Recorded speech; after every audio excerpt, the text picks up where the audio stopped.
And welcome, and again, thanks for your flexibility. I know we didn't meet last week as we had planned, and so thank you for being willing to come and meet today. I just wanted to confirm with most people, I believe that most people have already received their FY19 initial prospective payments. So that is that first payment that covers the 3/12 or 1/4 of your grant award for the most part. Again, just to confirm with that you won't receive another grant payment until you have already exhausted the funds that you've got.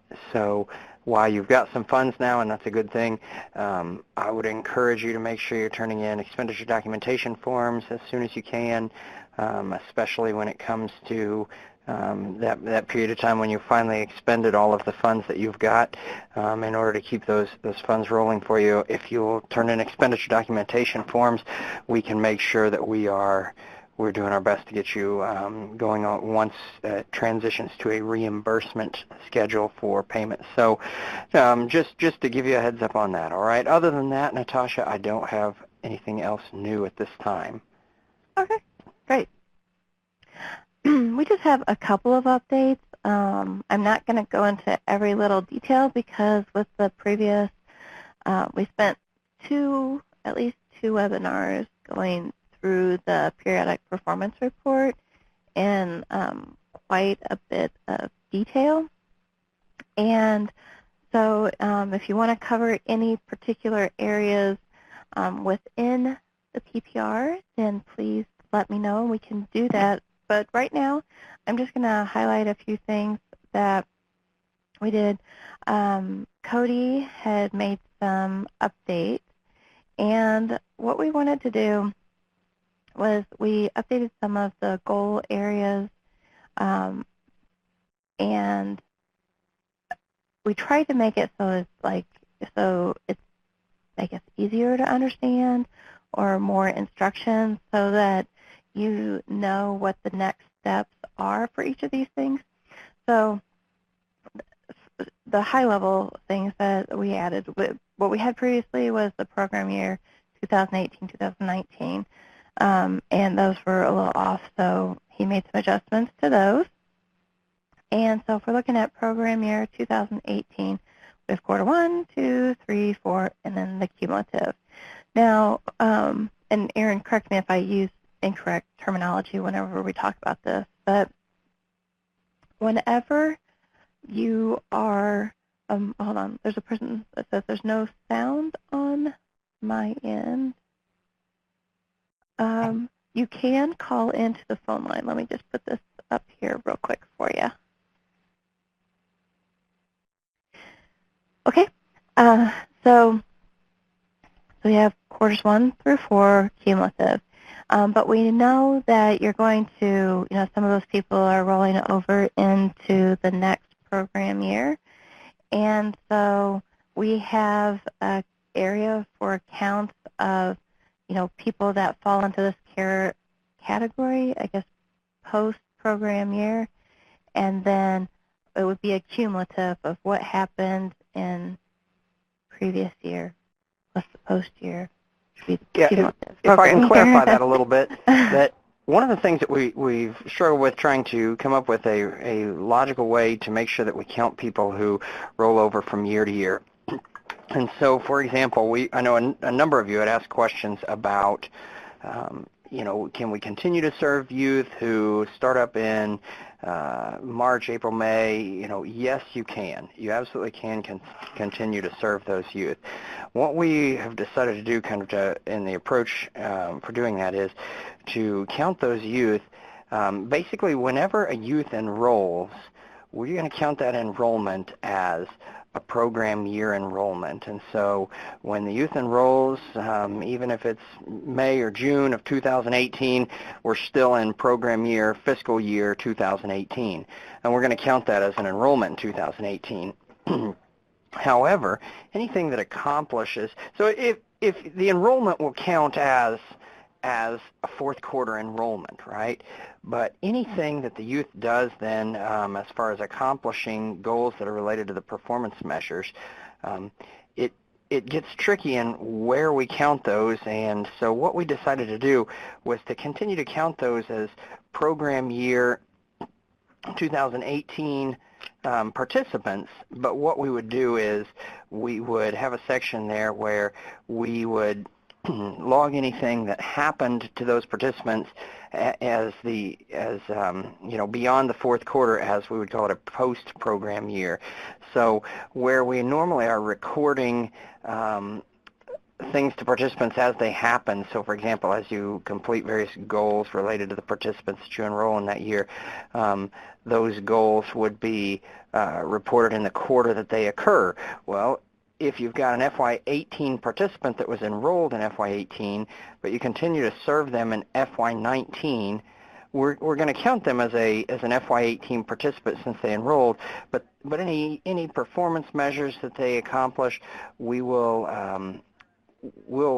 categorize those in FY18 in the post-program year column. And I don't know if I'm explaining this really clearly or not, so I apologize if I'm not making sense, but I'm trying to make sure we clarify there. So it helps because it keeps the participant from overlapping multiple program years, which helps to kind of quantify some of our performance measures a little bit better.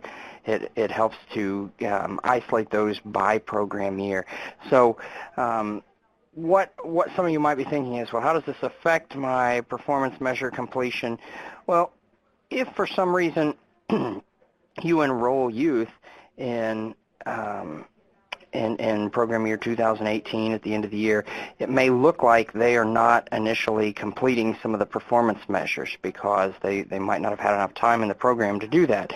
So what the post-program year column will do will be to let them go ahead and complete those performance measures, and it will record those completions as basically, it will record them for your FY18 participants, even if they take place after the end of FY18. And that's the idea there, is to try to make sure that we match those goals up with the participant and the year that they enrolled in.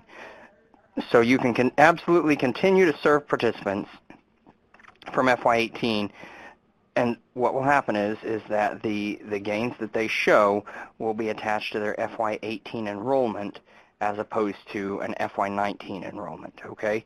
And so that's the point of that whole section. Okay, thanks. Okay, and then as we go down, you'll see that for these areas that are, there we go, now it's moving. For each of these areas that are kind of like your color-coded, your whether you're meeting your goal here, you'll see instructions. So we have put in here the definition, and then some next steps, and then related instructions. So you should have, the goal is to be able to answer your questions right here on the spot whenever you come in to this area to see, what does it mean to be verified eligible and enrolled, and why is it saying that I'm in the red if I'm at 90% acceptable? So that's what each of these little instructions areas to help provide more information about the criteria as well as next steps and instructions. And we also added to the status a little information bubble. So it just says basically, we have off track, on track, and complete. So if you're off track, it just means the acceptable goal level for the current quarter is not met, and the status is considered off track or red. If the acceptable goal level for the current quarter is met, then the status is considered on track, and it'll be yellow. And if it's already met the goal for the cumulative year, then it'll be green. So you can look at these overall areas, and if you have any questions, please let us know. There's a person, I don't know, Aaron, if you want to answer says, will those participants count? Yes. So two things. Will those participants count towards 10% of allowed returners?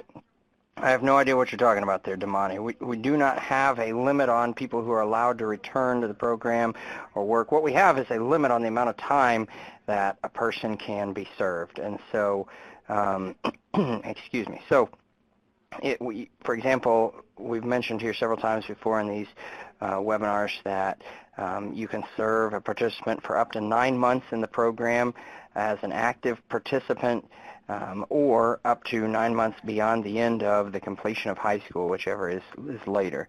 So along those lines, Fannie Leah says, for those who continue the work in 2019, program year 2019, does that count against the number of youth committed to serve?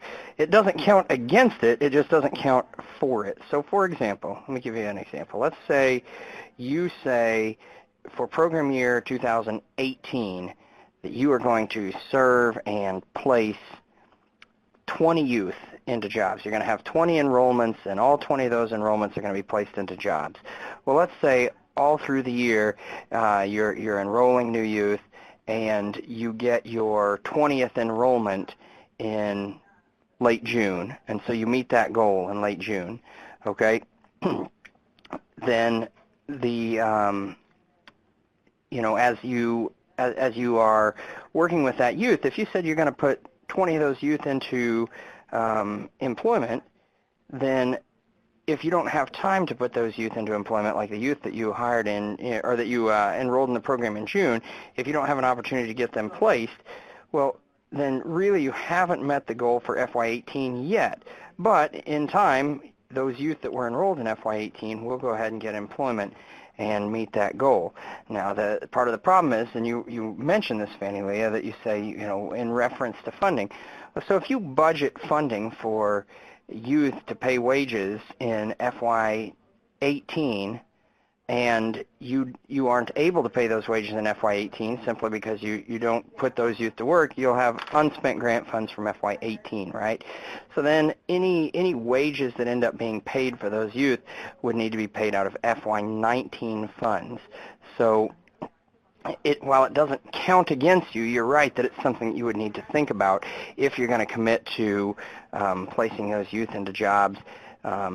If youth that are not placed into jobs in FY18 then don't get placed until FY19, then yes, you would need to pay for them with FY19 funds, even though they're going to be recorded as FY18 data because they were youth that were enrolled in program year FY18. So it does kind of complicate that. To clarify, it is not a requirement, though, that any youth be placed into subsidized employment. So being able to place youth into a job doesn't necessarily require additional funds in the budget, I guess is what I'm saying. So for example, if you've got these youth that you enrolled in the program in FY18 and you're not able to place them into jobs until FY19, well, you could potentially pay those youth with FY19 funds, but then that may leave you short on the funds that you need for other youth that you committed to serve in FY19. So you would have to make that up somewhere. Either your FY18 youth that didn't get placed into jobs in FY18, you won't be able to subsidize their wages, or if you do subsidize their wages, then there will end up being FY19 youth that you won't be able to subsidize their wages. So at some point in time, that's what will happen if the youth don't get completely funded in the program year that they're enrolled in. Okay? Hopefully that clarifies that for you, Fannie Leah.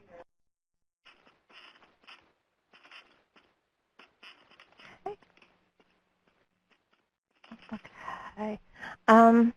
So I would just encourage you. I had Cody, make these changes and then push them out to production just because it's easier to identify areas where there are discrepancies. You have mass quantities of people and the different scenarios. So I will be going through these numbers and checking them. But I would also encourage you to go through these numbers and to check them. Like I said, it's a brand new release. I had them push it out there. It's way easier to find discrepancies whenever you're looking at larger numbers of people, especially when it's real data and not pretend data. And so please let me know. And like I said, I'll continue to look at them as well. And the other thing that I wanted to point out is that based on some feedback, we have changed the name of or we're in the process of changing the name of the ISEP, which was the Individualized Service Training and Employment Plan, to shorten that so it's just Career Plan. So as you look at the Career Plan and different areas, and you're like wondering, well, where's the ISEP? Well, know that those are one and the same thing now. And although it's not, let me get over to why. Why are we changing it? Is that that's what most people relate with is career plan. So you were one of the first projects to use the revised ISEP. And we thought, well, we might as well just do this now before we get into all these other projects and then Global WorkNet where we have to change it and go through this process with larger numbers of people. So that was the feedback, and that's what we have to do. So that's which, by the way, we really appreciate, and it does help to make the terminology at least more consistent with the youth employment program. But also I know that is, when we talk about college and career plans, that those are terms that a number of community colleges and workforce professionals are also using. So it's fairly standard terminology that we're just employing here, and I think it will help to, it'll help eliminate maybe some confusion about what ISTEP is versus the fact that it is a career plan. Yeah, I think we were trying to encompass everything, career plans, employment plans, all that kind of good stuff with ISEP, and it just kind of wasn't, it's just easier just to say for people to understand career plan. So you'll see this changing. We haven't changed this tab yet, but I just wanted to bring your attention to it, and I'll mention it probably every single time we have a webinar for those people that couldn't join us today or didn't see the previous webinar. So it will be changing on this tab, and then I've asked Cody to change it on the performance measures page too. So it's more of an awareness thing. So those are the basic updates that I have. The new updated instructions for the PPR are out here. So if you have any questions, you can also reference the periodic performance report that is currently available in the partner guide. Were there any questions on any particular areas, or if you needed help with anything?